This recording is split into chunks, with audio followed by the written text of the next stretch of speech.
Sabi ni Duterte, wala na raw oposisyon ngayon.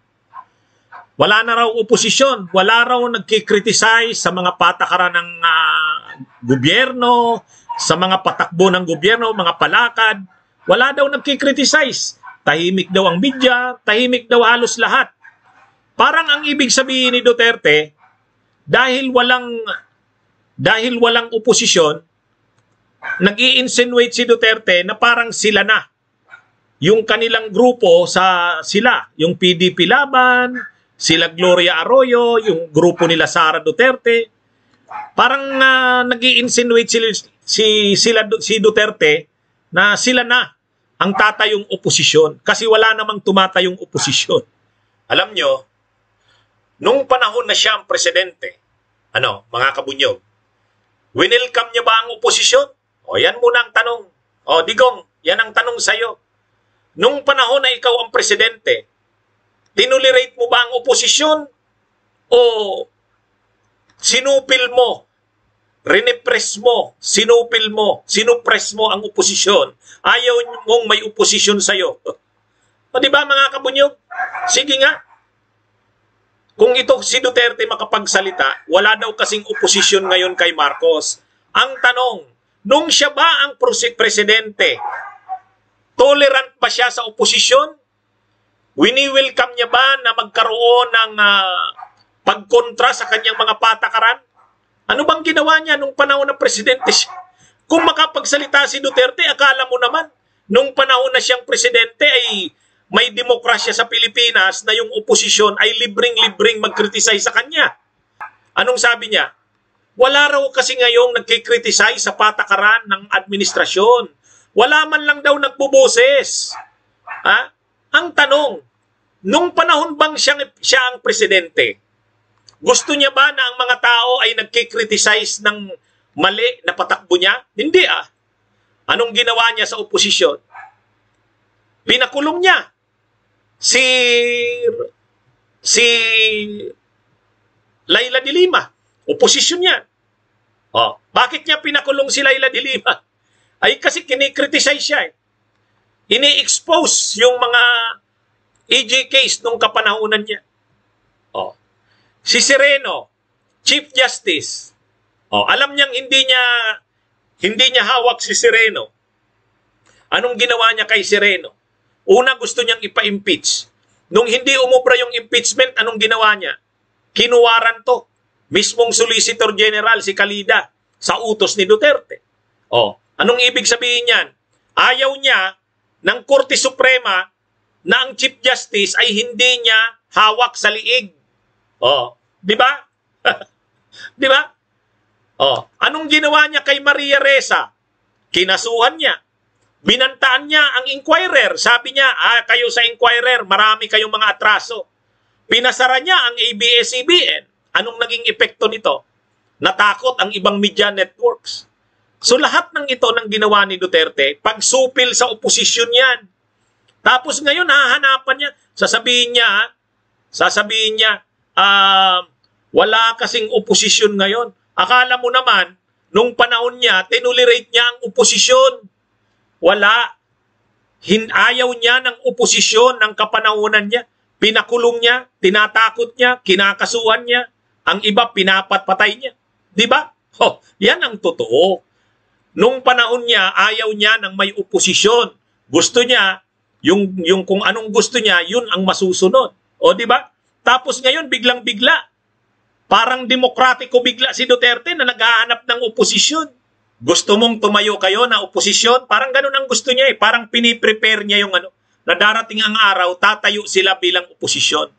Pero ang totoo, oposisyon ba talaga sila? O oposisyon lang sila kay Marcos dahil sa ginagawa sa kanyang anak na si Sara? Parang ganun, hindi naman para sa bayan, kaya siya mag-uupose.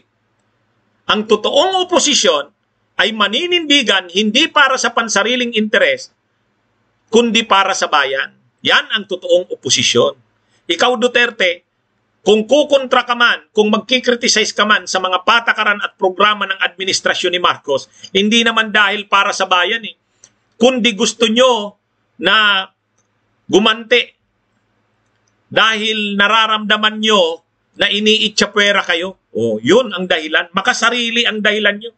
Ikaw, tatayong oposisyon, mag-uupos ka ngayon dahil hindi kayo binigyan ng pabor. Inalis yung confidential funds nyo. Ibig sabihin, makasarili kayo. Ang pagkontra nyo ay para sa sarili nyo, hindi para sa bayan. Hindi yan totoong oposisyon. Ang yabang mo, sasabihin mo, para kasi ang gusto nito mga kabunyog, darating ang araw, tatayo silang oposisyon kay Marcos. Kukontra na sila kay Marcos eh. Kukontra na sila. Pero ang sasabihin niya, kaya kami tatayong oposisyon dahil walang oposisyon. Gusto namin magkaroon ng fiscalizer sa mga programa ng gobyerno. Para magkaroon ng demokrasya, tatayo na kami bilang oposisyon. O, ganon? Ang totoong oposisyon ay naninindigan para sa bayan.